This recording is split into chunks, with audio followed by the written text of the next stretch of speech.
Greetings, fellow 50p collectors. Coin Snatcher here, and we have an update on the UK 50p coin collection. If you're a bit of a woke snowflake type, i.e. you were born any time after the 90s, then you're probably best to flick onto the next channel and watch something snowflakery that you're not going to find too upsetting, because I think I might have a little bit of a rant in this video. And we know you snowflakes, you melt at the first sight of somebody having a rant, don't you? You can't stand it if somebody has an opinion that doesn't fit in with your own opinion. So anyway, upwards and onwards. So first coin we have joining the collection tonight is, thank God, the final coin in the Star Wars series. So we had the Star Wars C3PO and R2D2. We've got obviously the best one, Darth Vader and Palpatine. And then we have Han Solo and Princess Leia. I'm quite surprised I remember all this, because last time I sort of was interested in Star Wars was when I was young and I had the Millennium Falcon and the Snow Speeder and all the other crap that goes with it. I think most of it's in the parents' loft still. Probably worth a few quid now as well. But we had the final coin today, and the final coin is Chewbacca and Han Solo, is that? Or Harrison Ford, I think it's Han Solo. So nice colour coin, got the lenticular design on it there. Fancy name of saying it's like a hologram, isn't it? So you turn it one way and it shows something, and you turn it the other way and it shows something else. Pretty crap really, to be honest. But anyway, the colour coins are quite nice, and of course because these are Royal Mint exclusives, you can only get them from the Royal Mint, so have to order these from Royal Mint directly. You can't get them on Westminster or Coin Club, unfortunately. So that arrived, and we now have all four colour ones. I think we're probably waiting on the Bunk one to come from the Westminster collection. And yeah, excellent, another set completed. Now the second update that we have tonight is on the standard coins. So I guess the first coin we should have a look at is this one here, and this one arrived today, so I'll just retrieve it from the little flip that it was posted in. Bear with me 1 second. I'll just get it out of this little plastic flip. Unfortunately, it's been sellotape shut by the sender. Bear with me a second. We'll just pop this down, see if we can manhandle this coin. All right, there we go. Right, so let's have a look at this. So this is the 2024 definitive coin, and this is the Salmon 50p. So I thought we'd get one of these for the date run for the definitive. So we've got our definitive tray over here. And funny enough, the last definitive to go in it is, oh God, Bennett. Bloody Nora.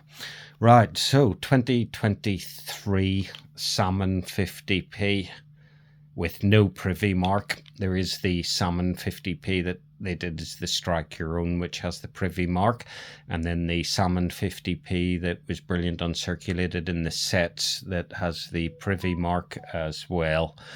This coin seems to be causing a bit of a furore at the minute. So according to Google, which I wouldn't believe a single thing that Google says, but this seems to have caught the attention of the collectors, that apparently there's 500,000 of these 2023 coins have been minted to go into circulation.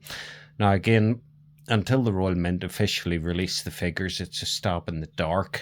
But a mintage of 500,000 for this coin wouldn't surprise me one bit.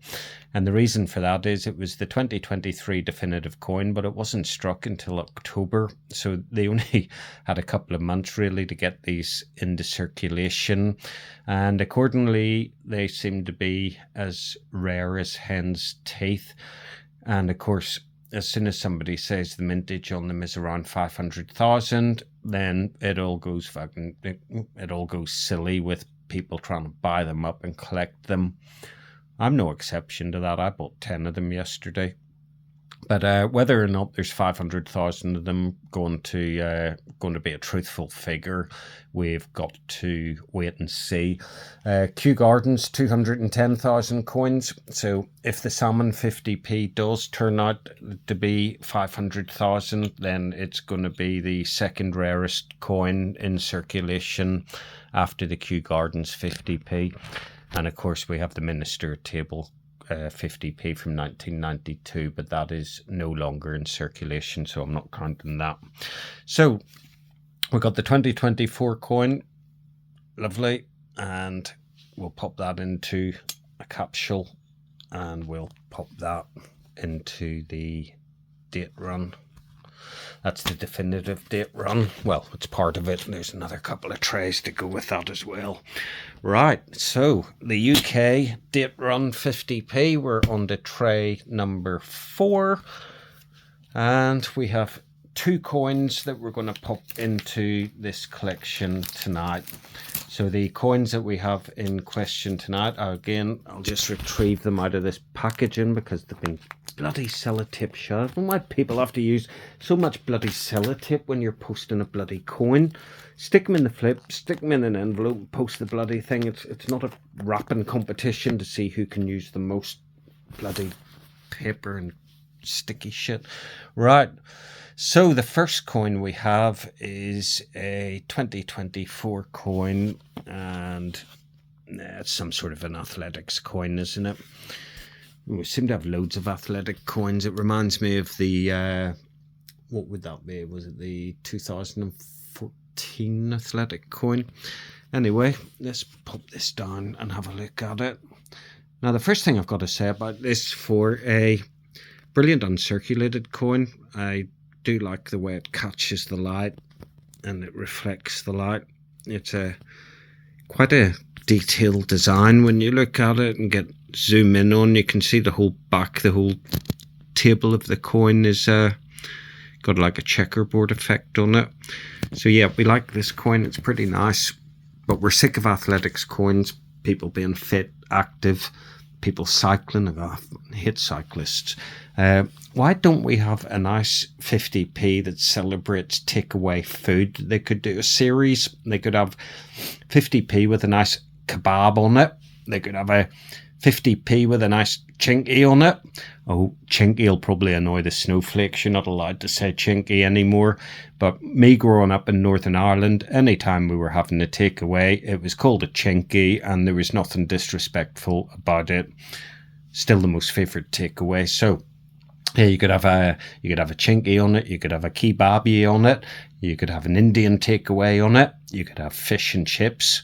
You could do a series of 4 or 5 coins on great British food, rather than constantly throwing all this exercise and fitness and all down your throats. I get bloody sick of it. But anyway, let's pop this in a capsule. And I do like that coin. I like the design of it. I think I like the design of it more than I like the subject matter, if that makes sense. But we'll get that in a capsule, and yeah, it's pretty good, isn't it? Now, I did contemplate waiting until these came out individually, and then buying them from Change Checker or whatever and sticking them in the collection. But I'm impatient. I don't like to wait for these coins. So yeah, I went ahead and just got it off eBay. I had a right little touch as well, because I was able to buy that 2024 salmon 50p, and I was able to get this athletics 50p and the other 50p that I have, able to buy them all for 33 quid, I think, with free postage. So it's only 11 quid a coin. So it cost me a bit more than waiting until they come out individually, but to hell with it. You only live once. So now this other coin that has arrived, another 2024 coin, and again from the commemorative side of the 50p set. And if we have a look at this, it's the RNLI.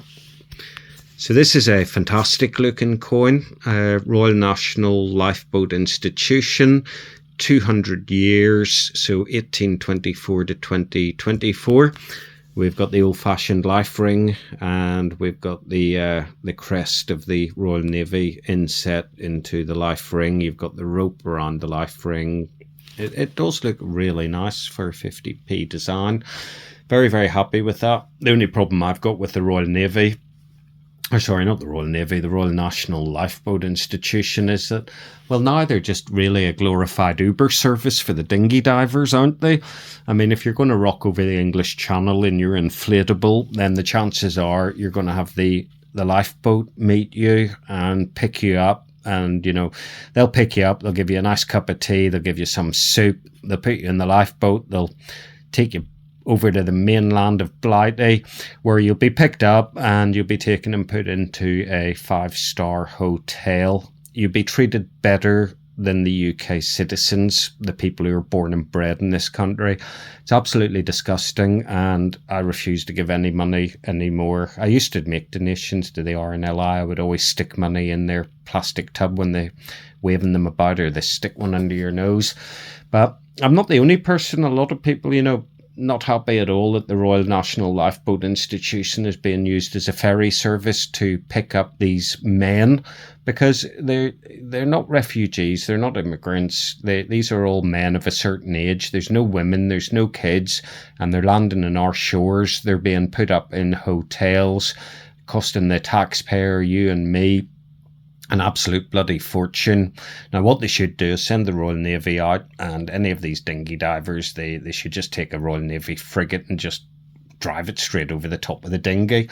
After you do that a few times, they're going to start thinking twice about whether or not they want to come across the channel. England, the UK, Royal Navy, finest navy in the world. Probably not so much anymore. Britain isn't what it used to be. I mean, we can't even defend our own borders anymore. Absolutely disgraceful, but I do take a small crumb of comfort in the fact that my Southern Irish brethren have started to burn down the hotels that they're keeping all these migrants in. So, well done, the Irish, and they've finally realised a lot of these people coming over, you hear them, they're attacking people, they're mugging people, they're doing this, that and the other, they're scum of the earth, and we're giving them free passage into the country.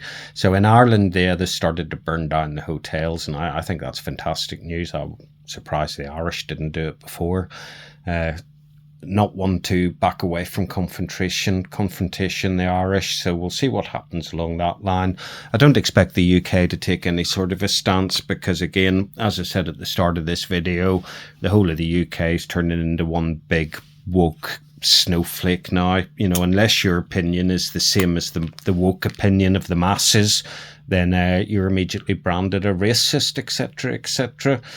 Well, whatever. But anyway, doesn't take away from the fact that it's still a rather nice coin.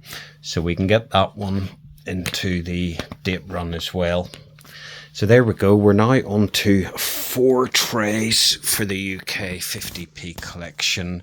There's more coins on the way from eBay, and I think, and from the Westminster collection. So stay tuned, because it'll be interesting to see what happens with this 2023 salmon 50p.